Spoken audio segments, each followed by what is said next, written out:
Hello students, मैं Durgesh Maurya DM physics academy में आपका स्वागत करता हूँ। आज हम लोग क्लास 12 की फिजिक्स की क्लास स्टार्ट कर रहे हैं। पहला चैप्टर हमारा वैद्युत आवेश एवं क्षेत्र का हम लोग अध्ययन करेंगे। सबसे पहले हम वैद्युत के बारे में देखते हैं। वैद्युत क्या है? विज्ञान की वह शाखा जिसमें आवेश अथवा आवेशित वस्तु क्या है? जिसपे ऐसी वस्तु अथवा चालक जिसपे बहुत सारे आवेश उपस्थित होते हैं, उन आवेश की मात्रा को हम आवेशित वस्तु कहते हैं। कि वैद्युत प्रभाव का मतलब वैद्युत द्विध्रुव, वैद्युत बल, वैद्युत क्षेत्र की तीव्रता, वैद्युत ऊर्जा, इन सब का जब हम अध्ययन करते हैं उसे हम वैद्युत प्रभाव कहते हैं। का अध्ययन वैद्युत कहलाता है। सन 1600 ईस्वी में अंग्रेज वैज्ञानिक गिलबर्ट ने अंबर नामक पदार्थ को यूनानी भाषा में इलेक्ट्रॉन कहा है। इसी इलेक्ट्रॉन के संगत लैटिन भाषा में इलेक्ट्रियस कहा गया है। इसी इलेक्ट्रियस शब्द से बाद में वैद्युत अथवा विद्युत शब्द की उत्पत्ति हुई। आइए अब हम जानते हैं विद्युत और वैद्युत शब्द हैं क्या। वैसे हम लोग सामान्य भाषा में विद्युत और वैद्युत को एक ही समझते हैं, लेकिन मामूली से इसमें अंतर है। उस अंतर को आइए हम लोग समझते हैं। विद्युत क्या है? विद्युत यह एक मूल ऊर्जा का रूप अथवा भौतिक घटना है। यह आवेश की उपस्थिति एवं बहाव के परिणाम स्वरूप उत्पन्न होती है। अर्थात विद्युत जो है यह ऐसा साधन है जहां से बिजली उत्पन्न होती है। जैसे हमारे घरों में बिजली जो है ट्रांसफार्मर से आती है, ट्रांसफार्मर में बिजली जो है बिजली घर से आती है। तो ये हमारा मूल स्रोत क्या है? बिजली घर से ट्रांसफार्मर, ट्रांसफार्मर से हमारे घरों में आती है। तो ये हमारा जो है वो जो बिजली आती है उसी को हम कहते हैं यहाँ पे विद्युत कहते हैं। और भौतिक घटना क्या है? भौतिक घटना का मतलब जैसे हम बरसात के दिनों में देखते हैं कि आकाशीय बिजली गिरती है, तो ये हमारा भौतिक घटना है। तो ये दोनों ही एग्जाम्पल, घरेलू बिजली अथवा आकाशीय बिजली जो है, ये हमारे ये शब्द क्या कहलाएंगे? विद्युत कहलाएंगे। वैद्युत क्या है? यह एक विशेषण है। इसका अर्थ है विद्युत से संबंधित अथवा विद्युत प्रणाली का हिस्सा। इसका मतलब ये हुआ कि वैद्युत शब्द की उत्पत्ति जो है विद्युत के कारण हुई है। विद्युत के कारण इसका मतलब ये हुआ कि जैसे जो हमारे बिजली से चलने वाली विद्युत से संबंधित उपकरण हैं, जैसे लाइट हुआ, बल्ब हुआ, और AC, fridge, cooler, tablet, laptop, ये सब हमारे बिजली से चलने वाले उपकरण हैं। इसलिए इनको हम क्या कहते हैं? वैद्युत कहते हैं। विद्युत के बारे में भी हम लोगों ने पढ़ चुके जो है। अब हम विद्युत पढ़ते हैं कि विद्युत को दो भागों में डिवाइड किया गया है। पहला पॉइंट है हमारा स्थिर विद्युत की, दूसरा है गति विद्युत की अथवा विद्युत धारा। आइए हम जानते हैं कि स्थिर विद्युत की क्या होता है। स्थिर विद्युत की में हम स्थिर आवेशों से संबंधित वैद्युत प्रभाव का अध्ययन करते हैं। स्थिर आवेशों से संबंधित का मतलब जैसे वैद्युत बल, वैद्युत क्षेत्र की तीव्रता, वैद्युत द्विध्रुव, वैद्युत ऊर्जा आदि प्रभावों का जब हम अध्ययन करते हैं तो ये हमारा जो है स्थिर विद्युत के अंतर्गत आता है। क्लास 12 की फर्स्ट फिजिक्स में आप देखेंगे चैप्टर नंबर 1 से लेकर के जो है चैप्टर नंबर 6 तक ये हमारा हम स्थिर वैद्युत का हम अध्ययन करते हैं। गति विद्युत में आते हैं अथवा वैद्युत धारा में, इसमें गतिमान आवेशों से संबंधित प्रभावों का अध्ययन हम करते हैं। जैसे वैद्युत धारा, चुंबकीय क्षेत्र, चुंबकीय बल, चुंबकीय द्विध्रुव आदि प्रभावों का अध्ययन करते हैं। ये कक्षा 12 की फर्स्ट फिजिक्स की चैप्टर नंबर 7 से लेकर के जो चैप्टर नंबर 12 तक जो है हम इसका अध्ययन करते हैं। अर्थात फर्स्ट फिजिक्स में हम कक्षा 12 की फर्स्ट फिजिक्स में आधे चैप्टर में जो है हम स्थिर वैद्युत का अध्ययन करेंगे और आधे चैप्टर में जो है गति विद्युत का अध्ययन करेंगे। आइए हम सर्वप्रथम स्थिर वैद्युत के बारे में अध्ययन करते हैं। स्थिर वैद्युत का पहला टॉपिक हम लोग वैद्युत आवेश समझते हैं। वैद्युत आवेश क्या होता है? जब हम दो वस्तुओं को आपस में हम रगड़ते हैं तो रगड़ने के पश्चात उसमें दूसरी हल्की वस्तुओं को आकर्षित करने का गुण आ जाता है। अर्थात वस्तु क्या हो जाता है? वैद्युतमय। कैसे होता है वैद्युतमय? एक वस्तु हम ए लेते हैं, दूसरी वस्तु बी लेते हैं। जब दोनों वस्तुओं को हम आपस में रगड़ेंगे तो वस्तु ए से वस्तु बी में इलेक्ट्रॉन निकल करके वस्तु ए से इलेक्ट्रॉन निकल के वस्तु बी में जाता है। तो जिस वस्तु से इलेक्ट्रॉन निकलता है उस पर धन आवेश, और जिस वस्तु पर इलेक्ट्रॉन ग्रहण करता है वह ऋण आवेश करता है। तो इस प्रकार से जो है, अगर हम एक अन्य एग्जाम्पल की बात करें, कांच की छड़ और रेशम का धागा। जब हम कांच की छड़ को रेशम से रगड़ते हैं तो कांच की छड़ में जो आवेश उत्पन्न होगा वह धन आवेश, और रेशम के धागे में जो आवेश उत्पन्न होगा वह ऋण आवेश। तो इस प्रकार से हम आवेश को जो है दो भागों में बांट पाए जो है। अब हम वैद्युत आवेश की एक परिभाषा और देखते हैं जो गणितीय रूप में आते हैं, जिस पर हम लोग अंकीय प्रश्न सॉल्व करते हैं। जैसे पढ़ा होगा जो है विद्युत धारा की परिभाषा कक्षा 10 में I बराबर Q अपान T। यहां से हम थोड़ा सा अगर Q को सॉल्व करेंगे तो क्या आएगा, Q बराबर I इंटू टी। तो हम यहां से एक परिभाषा बनाते हैं वैद्युत आवेश की कि विद्युत धारा और समय के गुणनफल को क्या कहलाएंगे, वैद्युत आवेश कहते हैं। यहीं से हम इसका एक मात्रक भी निकालते हैं। वैद्युत आवेश का मात्रक क्या होगा, धारा का मात्रक एम्पियर, समय का मात्रक सेकंड। तो अर्थात एमकेएस पद्धति में आवेश का मात्रक क्या होगा, एम्पियर सेकंड। लेकिन एसआई पद्धति में आवेश का मात्रक होगा कूलाम। कूलाम एक वैज्ञानिक का नाम है, इसलिए इसे हम कैपिटल C से प्रदर्शित करते हैं।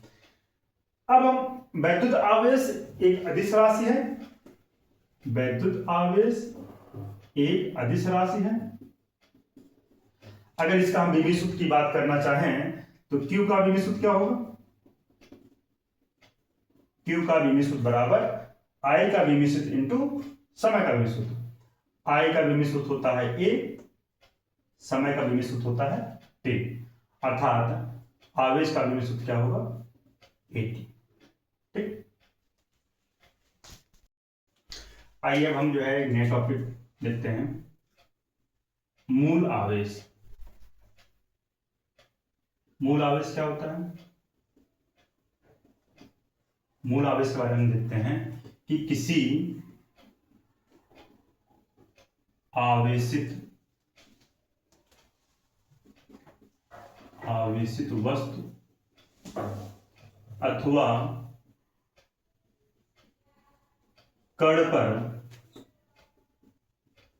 उपस्थित न्यूनतम संभव मान का परिमाण स्मॉल e होता है, जिसे मूल आवेश कहते हैं। मूल आवेश कहते हैं।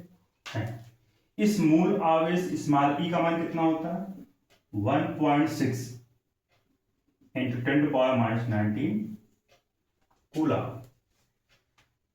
अब हम आगे पढ़ते हैं इलेक्ट्रॉन सिद्धांत।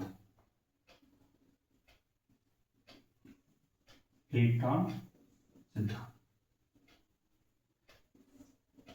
सिद्धांत क्या है, प्रत्येक पदार्थ परमाणु इस भाग में न्यूट्रॉन और प्रोटॉन उपस्थित होता है, जिसे हम नाभिक कहते हैं। न्यूट्रॉन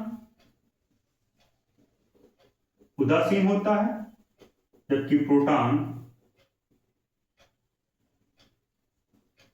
धनावेशित होता है।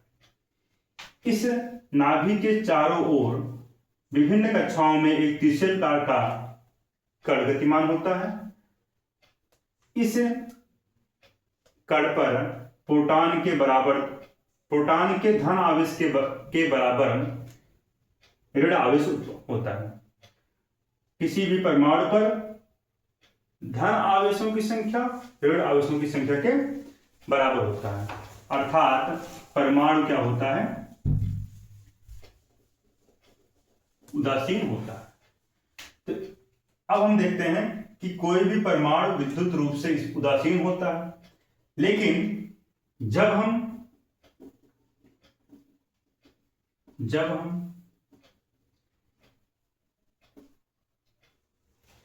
किसी परमाणु से कुछ इलेक्ट्रॉन, गलत हो गया, अब हम पढ़ते हैं आवेश का क्वांटम सिद्धांत। आवेश का क्वांटम सिद्धांत ये क्या होता है? किसी आवेशित वस्तु, किसी आवेशित वस्तु अथवा कण पर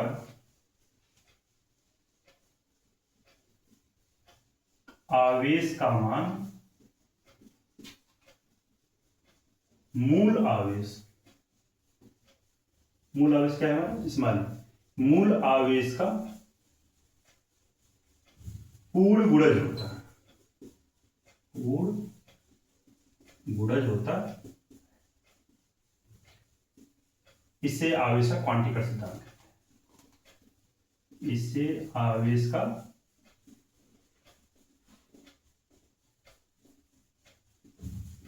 क्वांटिकल सिद्धांत कहते हैं। यदि किसी आवेशित वस्तु पर आवेशित वस्तु अथवा कण पर कैपिटल क्यू कूलाम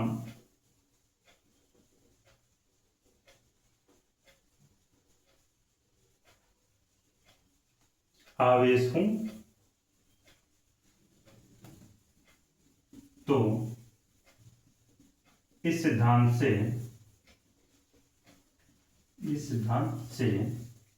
Q बराबर प्लस माइनस NE, जहां NE क्या है? किसी वस्तु से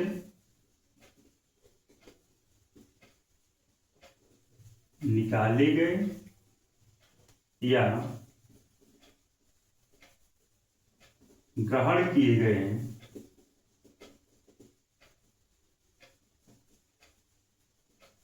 इलेक्ट्रॉनों की संख्या। तो आवेश का क्वांटम सिद्धांत क्या है? किसी आवेशित वस्तु अथवा कण पर आवेश का मान मूल आवेश का पूर्ण गुणज होता है, इससे आवेश का क्वांटम सिद्धांत कहते हैं। यदि किसी आवेशित वस्तु अथवा कण पर Q कूलाम आवेश हो तो इस सिद्धांत के अनुसार Q बराबर plus minus NE। Plus NE कब होगा? जब किसी वस्तु से इलेक्ट्रॉन निकालेंगे। माइनस NE कब होगा? जब किसी वस्तु से इलेक्ट्रॉन ग्रहण करेंगे।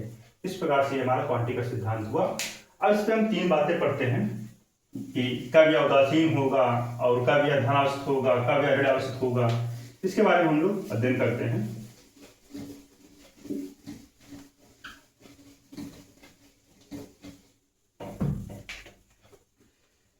नोट का हम लोग यहाँ पे पहला पॉइंट पढ़ते हैं। हम सारे चीज को जो है चित्र के हिसाब से पढ़ते हैं। यदि प्रोटॉनों की संख्या इलेक्ट्रॉनों की संख्या के बराबर है, प्रोटॉनों की संख्या इलेक्ट्रॉनों की संख्या के बराबर है, तो वह पदार्थ अथवा कण क्या होगा? उदासीन होगा। यदि किसी पदार्थ अथवा आवेशित वस्तु में प्रोटॉनों की संख्या और इलेक्ट्रॉनों की संख्या बराबर है तो वह पदार्थ हमारा क्या होगा? उदासीन होगा। दूसरा हम पढ़ते हैं,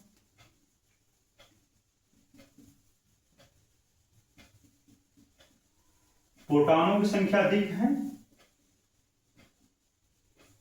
इलेक्ट्रॉनों से। प्रोटॉन जब होते हैं अधिक तो उस पर धन आवेश आता है। प्रोटॉनों की संख्या अधिक है इलेक्ट्रॉनों की संख्या से तो पदार्थ क्या होता है? हमारा धनावेशित होता है। और जो धनावेशित होगा तो उस पर क्या होगा?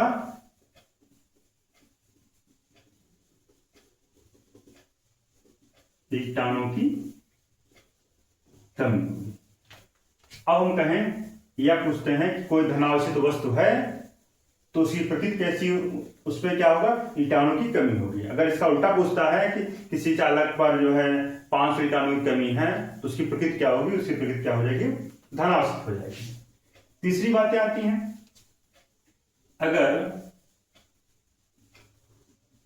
प्रोटॉनों की संख्या कम है इलेक्ट्रॉनों की संख्या से, मतलब इलेक्ट्रॉनों की संख्या अधिक है तो इसकी प्रकृति क्या होगी, ऋणावेशित होगी। ऋणावेशित होगी तो क्या होगा, इस पर इलेक्ट्रॉनों की अधिकता होगी, इलेक्ट्रॉनों की अधिकता होगी। तो अर्थात हम ये कहेंगे कि यदि किसी वस्तु पर जो है 1000 इलेक्ट्रॉनों की अधिकता है तो उसकी प्रकृति क्या होगी, उसकी प्रकृति जो है हम लोग यहां से देखेंगे, अगर इलेक्ट्रॉन अधिक है तो प्रकृति ऋणावेशित, इलेक्ट्रॉनों की कमी है उसकी प्रकृति धनावेशित। इलेक्ट्रॉनों की संख्या प्रोटॉनों की संख्या के बराबर है तो पदार्थ विद्युत रूप से उदासीन होता है। अब हम इस टॉपिक से संबंधित जो है आंकिक प्रश्न का अध्ययन करते हैं।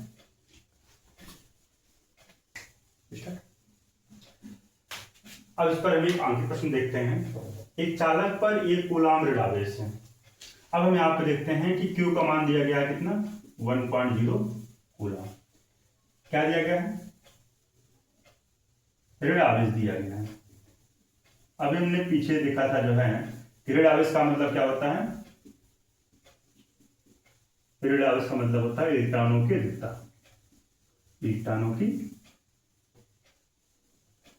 ऋण आवेश का मतलब इलेक्ट्रॉनों की अधिकता।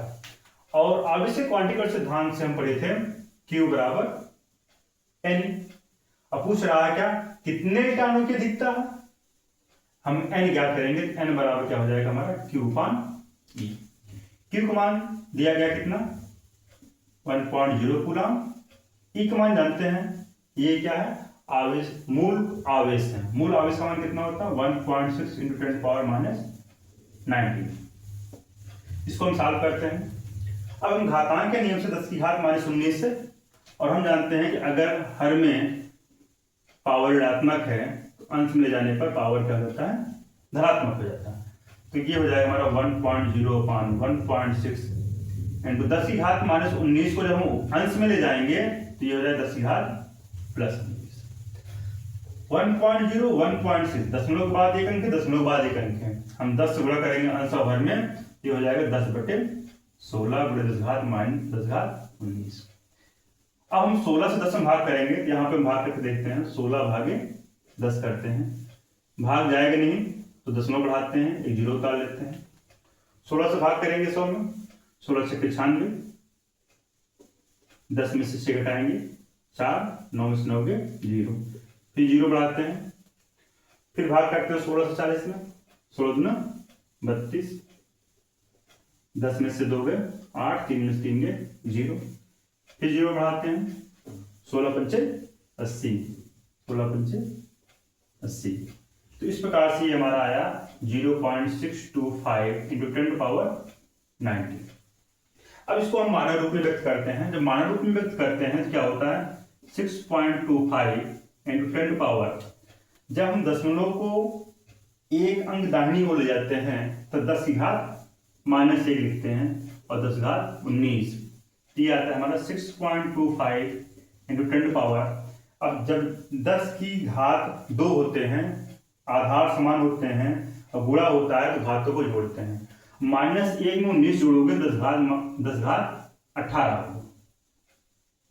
तो 1 कूलाम आवेश में 6.25 × 10⁻18 इलेक्ट्रॉन उपस्थित होंगे। पहला क्वेश्चन देखते हैं नेक्स्ट। 7n14 के नाभिक पर कूलाम में आवेश की गणना कीजिए। अब हम जानते हैं कि किसी भी परमाणु के नाभिक में न्यूट्रॉन और प्रोटॉन होते हैं। प्रोटॉनों की संख्या उनके परमाणु क्रमांक के बराबर होती है। प्रोटॉनों की संख्या 7, ये है इसकी द्रव्यमान संख्या। न्यूट्रॉनों की संख्या क्या होती है, द्रव्यमान संख्या माइनस प्रोटॉनों की संख्या, तो न्यूट्रॉन भी हो गए 7। अब हमें जो है इसके नाभिक पर पूछ रहा है तो नाभिक पर जो है न्यूट्रॉन और प्रोटॉन ही उपस्थित होते हैं। हम जानते हैं कि न्यूट्रॉन उदासीन होते हैं, प्रोटॉन जो है धनावेशित होते हैं। अर्थात किसी नाभिक पर 7n14 के नाभिक पर जो आवेश होगा Q बराबर +7e होगा, क्योंकि एक प्रोटॉन पर +e होता है तो 7 प्रोटॉन पर +7e हो जाएगा। 7 गुणे e का मान रखेंगे 1.6 × 10⁻19। हल करेंगे 16 7 112, एक बाद 16 लगा देंगे 10⁻19 कूलम। इस प्रकार से जो है हमारा 7n14 के नाभिक पर 11.2 × 10⁻19 कूलम का धन आवेश आएगा। इसकी प्रकृति क्या होगी? इसकी प्रकृति धन आवेश होगी।